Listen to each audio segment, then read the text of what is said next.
amigos, continuamos en el capítulo quinto de 20.000 leguas de viaje submarino. Mitad del capítulo quinto aproximadamente.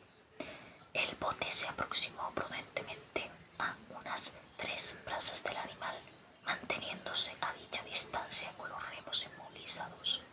Ned Land, con el cuerpo ligeramente echado hacia atrás, blandía su arpón con mano experta. De repente se oyó un silbido y el tronco se desapareció. El arpón lanzado con gran fuerza había debido de herir el agua únicamente. Ni el diablo se escapó furioso el canadiense. Erré el golpe. No, le dije, el animal está herido. Los marineros comenzaron a remar y el timonel dirigió el bote hacia el barril flotante.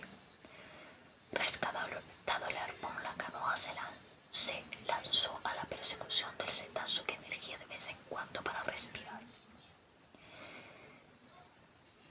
Llevábamos una hora persiguiéndolo sin descanso y comenzaba ya a creer que no podíamos apoderarnos de él. Ya casado, el longo hubo de emplearse de palancas de gran potencia para izarlo en la plataforma. Pesaba casi 5.000 kilos.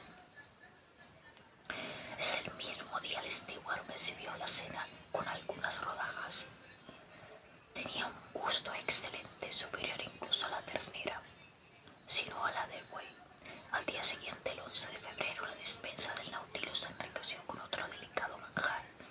Al abatirme sobre él, una bandada de golondrinas de mar palmiteaban de la especie de esterna nilótica propia de Egipto, que tiene el pico negro, la cabeza gris con manchitas, el bogo rodeado de puntos blancos, el dorso y las alas y la cola grisácea, el vientre y cuello blancos y las patas rojas. Cazamos también una docena de patos del Nilo, aves salvajes con el cuello y la cabeza blancos rodeados de puntos negros, que eran muy buenos. El Nautilus se desplazaba a una velocidad muy moderada, de paseo por decirlo de alguna manera. Observé que el agua del Mar Rojo iba haciéndose menos salada a medida que nos aproximábamos a Suez. Hacia las 5 de la tarde avistamos al norte el cabo de Rams Mohammed, que forma la extremidad de la Arabia pétrea, comprendida entre el Golfo de Suez y el Golfo de Aqaba. El Nautilus penetró en el estrecho de Jubal, que conduce al Golfo de Suez. Pude ver con claridad la alta montaña que dominaba entre los dos golfos, el Ras Mohammed. Era el monte Oreb, ese Sinaí en cuya cima Moisés vio a Dios cara a cara y al que la imaginación corona siempre de incesantes relámpagos.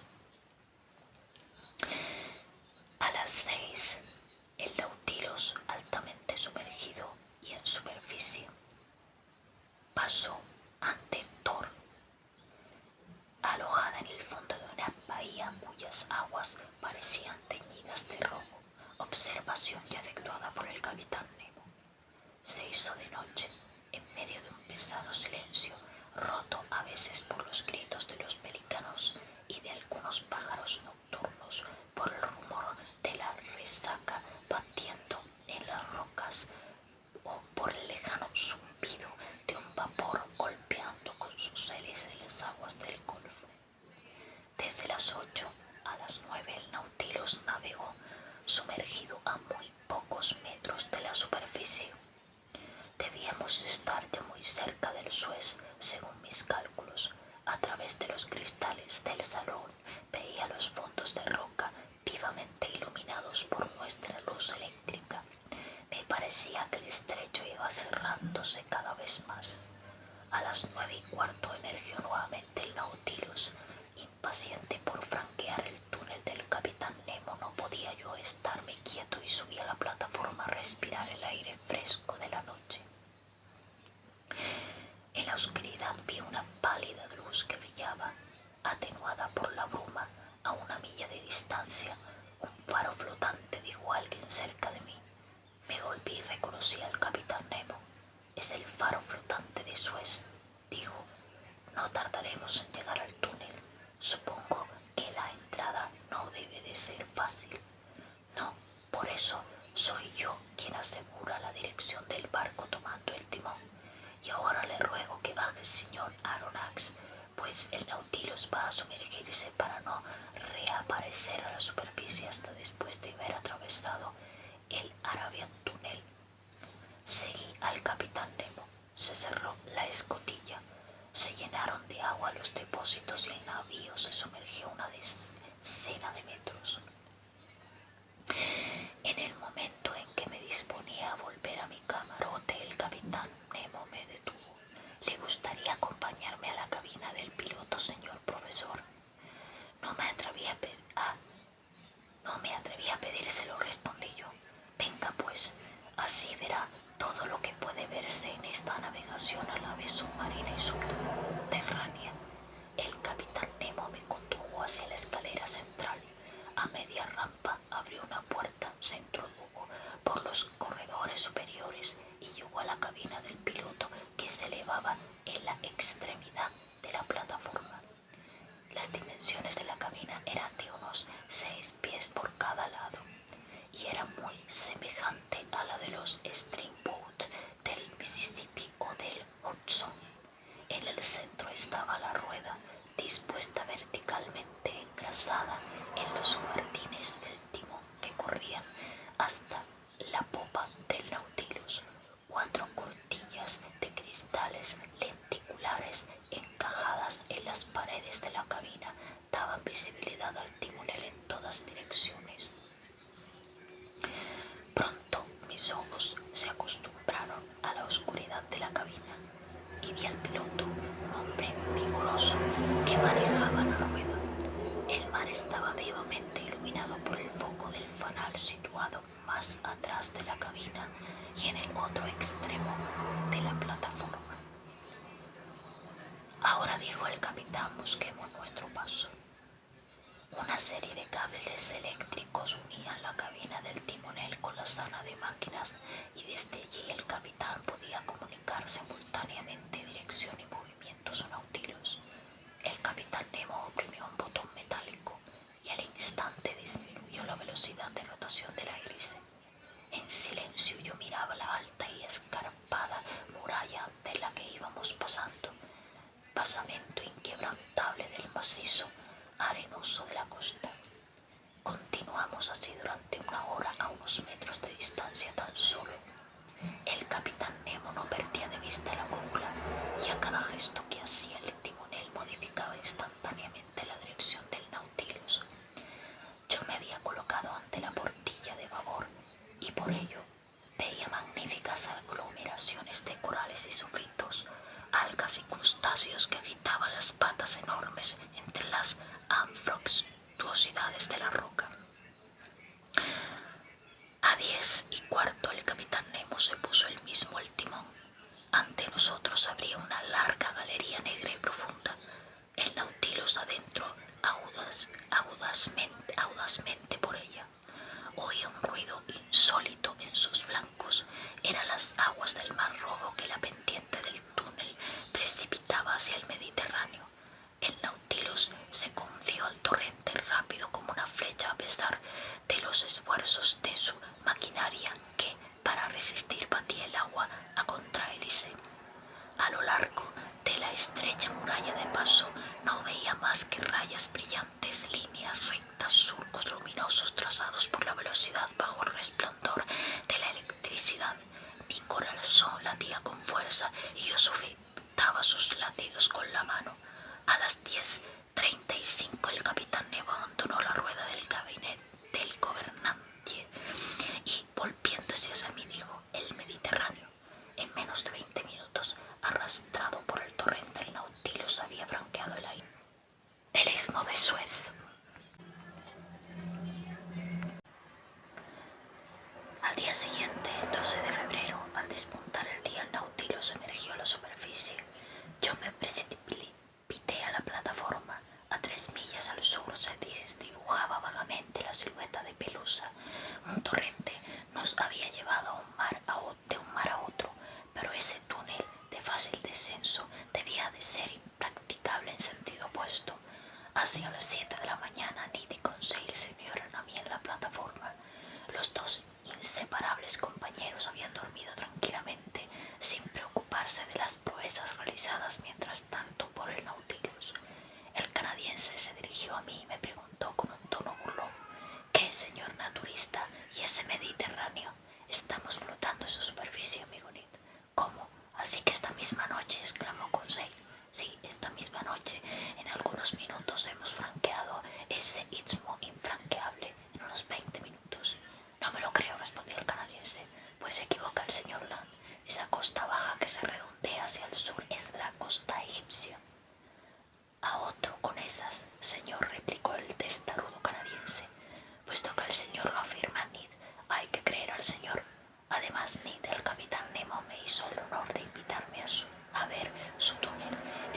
pues se le parece de nuestros asuntos, pero sin que nadie pueda oírnos. Comprendí la intención del canadiense. En todo caso, pensé que más valía hablar, puesto que así lo deseaba, y fuimos los tres a sentarnos cerca del fanal, donde estaríamos menos expuestos a las salpicaduras de las olas. Le escuchamos, Nick, le dije. ¿Qué es lo que tiene usted que comunicarnos? Lo que tengo que decirles es muy sencillo. Estamos en Europa, y antes de que los caprichos del capitán nos lleven al fondo de los mares polares o de nuevo a Oceanía, debemos abandonar el Nautilus. Debo confesar que continuaba resultándome embarazosa esa discusión con el canadiense. Yo no quería de ninguna forma coartar la libertad de mis compañeros, y sin embargo no tenía el menor deseo de dejar al capitán Nemo. Gracias a él, gracias a su aparato, yo había completado cada día mis estudios oceanográficos y reescribiendo mi libro sobre los fondos submarinos en el centro mismo del subelemento.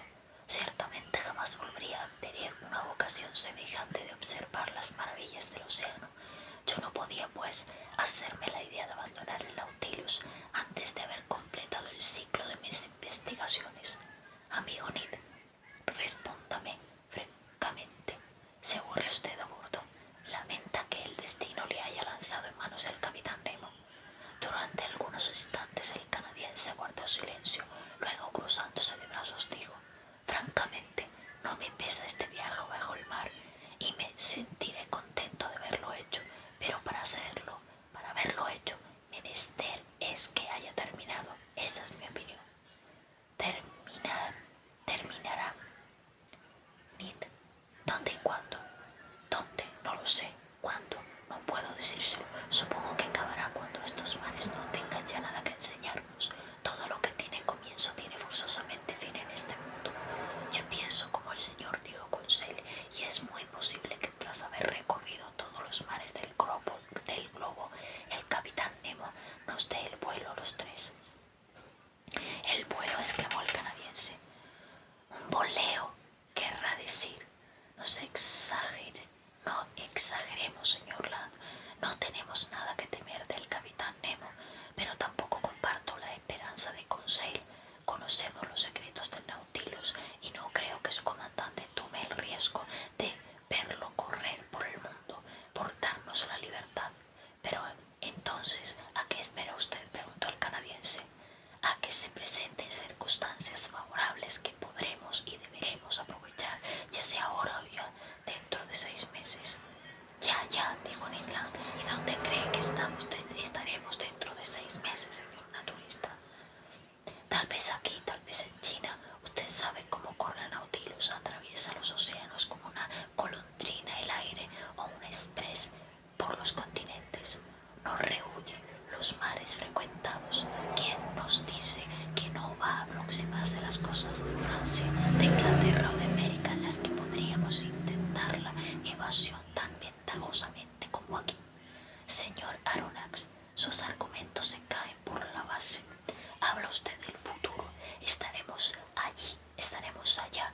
Yo hablo en presente. Ahora estamos aquí y hay que aprovechar la ocasión, puesto contra el muro por la lógica de Ned Land.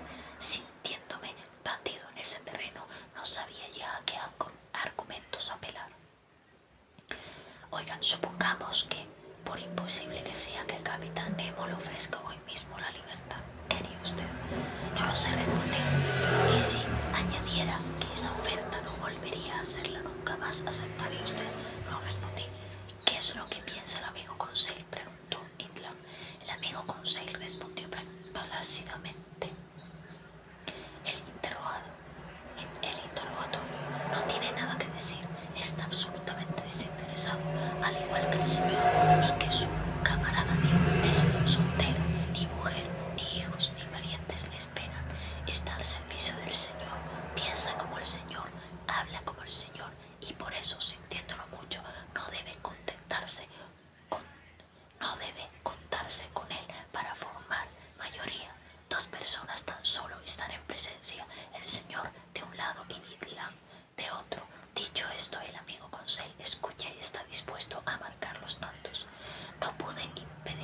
sonreír al ver cómo Conseil aniquilaba por completo su personalidad. En el fondo, el canadiense debía de estar encantado de no tenerlo contra él. Entonces, señor Aronnax, puesto que Conseil lo insiste, discutámoslos entre los dos. Yo he hablado ya y usted me ha oído. ¿Qué tiene que responder? Era evidente que había que concluir y me repugnaba recurrir a más evasivas. Amigo Ned, he aquí mi respuesta. Tiene usted razón y mis argumentos no resisten a los suyos. No podemos contar con la buena voluntad del capitán Nemo. La más elemental prudencia le prohíbe ponernos en libertad. Por el contrario, la prudencia exige que aprovechemos la primera ocasión de evadirnos del Nautilus.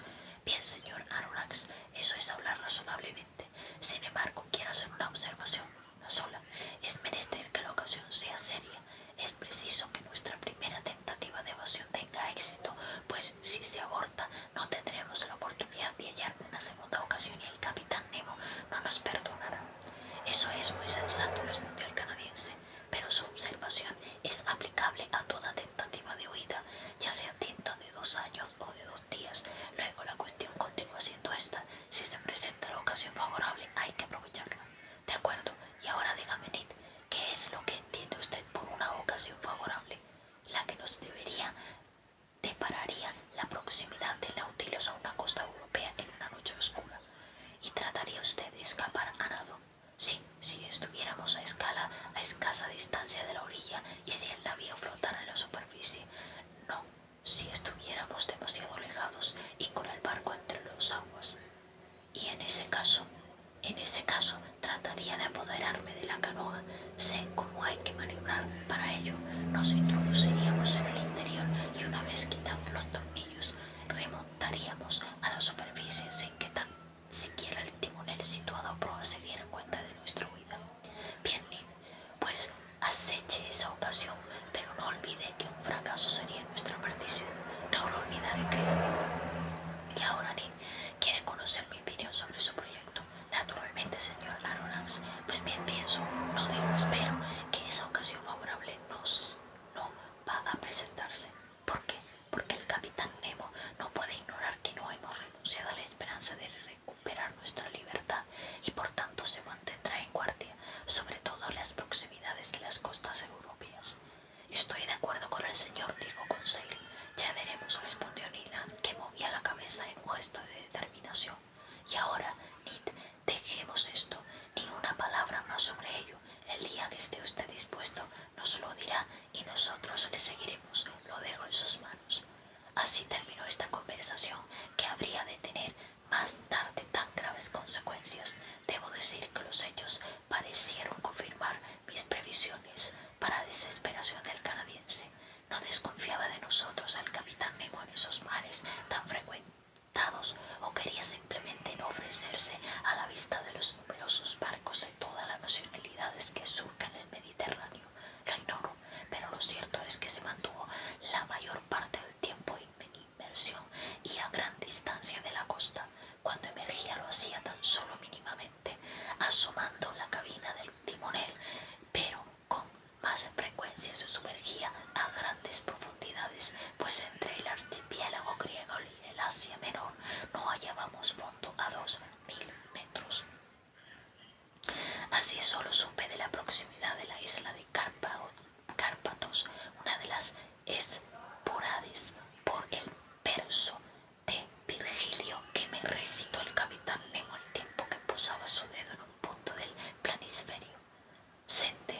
las aguas salinas próximas al delta del Nilo.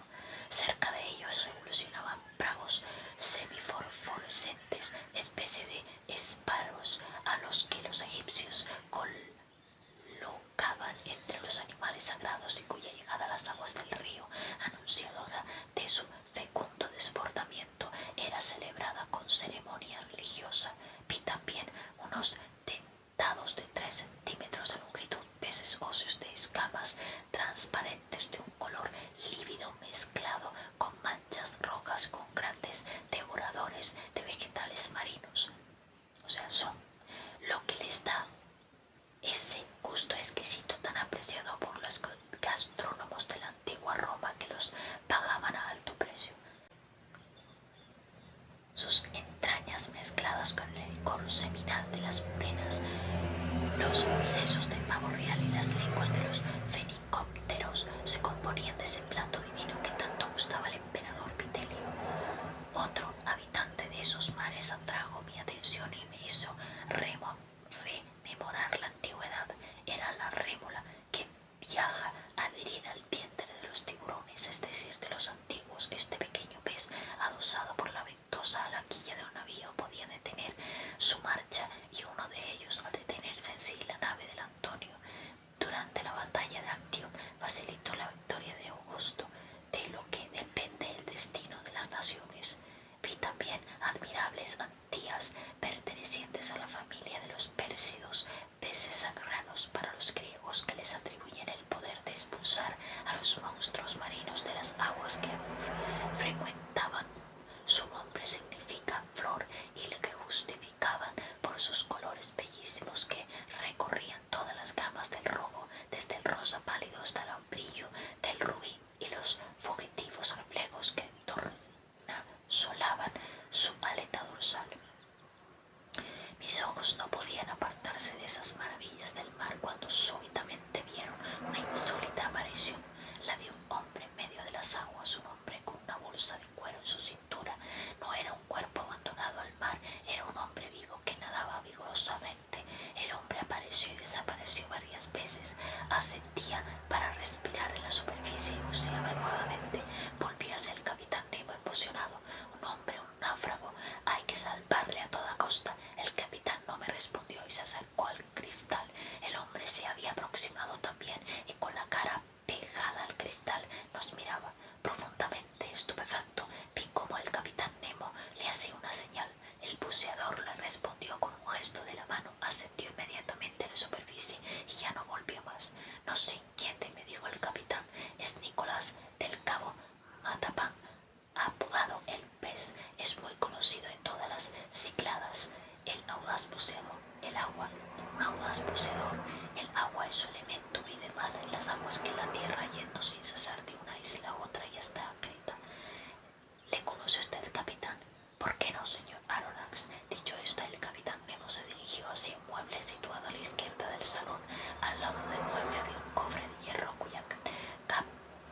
cabeceo que hacía el Nautilus, me di cuenta de que había emergido a la superficie. Oí un ruido de pasos sobre la plataforma y supuso que estaba botando la canoa al mar. Se oyó el ruido del bote al chocar con el flanco del Nautilus y luego fue el silencio. 2 horas después se produjeron los numerosos ruidos, las mismas idas y venidas. La embarcación izada a bordo había sido encajada en su alveolo y el Nautilus volvió a sumergirse. Así pues, esos millones habían sido transportados a su destino, a aquel lugar del continente. ¿Quién era el corresponsal del capitán Nemo? Al día siguiente conté a Conseil y al canadiense los acontecimientos de aquella noche que tanto sobreexcitaban mi curiosidad. Mis compañeros se manifestaron no menos sorprendidos que yo. ¿Pero de dónde saca esos millones?, preguntó Ned Land. No había respuesta posible a esa pregunta. Me dirigí al salón después de haber desayunado y me puse a trabajar hasta las 5 de la tarde. Estuve redactando mis notas. En aquel momento sentí un calor extremo y, atribuyéndolo a la disposición personal, me quité mis ropas de viso. Era incomprensible en las latitudes en que nos hallábamos, y además el Nautilus, en inmersión, no debía de experimentar ninguna elevación de temperatura. Miré el manómetro y vi que marcaba una profundidad de 60 pies, inalcanzable para el calor atmosférico. Continué trabajando, pero la temperatura se elevó hasta hacerse intolerable. ¿Habrá fuego a bordo?, me pregunté. Iba a salir del salón cuando entró el capitán Nemo. Se acercó al termómetro y lo consultó y se volvió hacia mí. 42 grados, dijo. Ya me doy cuenta, capitán. Y si este calor aumenta, no podremos soportarlo. Oh, señor profesor, que el calor aumente depende de nosotros. ¿Puede usted moderar la voluntad? No, pero puedo alejarme del foco que lo produce. ¿Es pues exterior? Sí, estamos en una corriente de agua hirviente. ¿Es posible? Sí, mire. Se abrieron las portillas y vi el mar completamente blanco en torno al Nautilus. Un torbellino de vapores sulfurosos se desarrollaban en medio de las aguas, que hervían como si hubiese una caldera. Apoyé la mano en uno de los cristales, pero el calor era tan intenso que hube de retirarla. ¿Dónde estamos?, pregunté. Cerca de la isla de Santorín, señor profesor, me respondió el capitán, y precisamente en el canal que separa la Nea Kemeni de la Palea Kemeni. He querido ofrecerle el curioso espectáculo de una erupción submarina. Yo creía que la formación de estas nuevas islas había terminado. Nada está nunca terminado en los países volcánicos, respondió el capitán Nemo. El globo está siempre siendo remodelado por los fuegos subterráneos. Ya en el año 19 de nuestra era, según Casiodoro y Plinio, apareció una isla nueva, Deia la Divina, en el lugar mismo en el que se hayan formado estos islotes. Se hundió luego en el mar para reaparecer en el año 69, hasta que se hundió definitivamente. Desde entonces a nuestros días el trabajo plutónico quedó interrumpido, pero en el 3 de febrero de 1866 emergió un nuevo islote al que se dio el nombre de George, en medio de los vapores sulfúricos cerca de Nea Kemeni, a la que quedó unida el 6 del mismo mes. 7 días después, el 13 de febrero, apareció el islote Afroesa, creado entre él y Nea Kemeni, el canal de 10 metros de anchura. Yo estaba por aquí cuando se produjo el fenómeno. Pude observar todas sus fases. El islote Afroesa se formaba de forma redondeada, medía 300 pies de diámetro y tenía una altura de 30 pies. Estaba compuesto por lavas negras vítreas con fragmentos feldesplásticos. El 10 de marzo, el islote más pequeño, llamado Peca, apareció junto a Nea Kemeni, y desde entonces los 3 islotes soldados entre sí no formaban más que una sola isla. Este canal en el que estamos ahora, veo aquí, me respondió el capitán.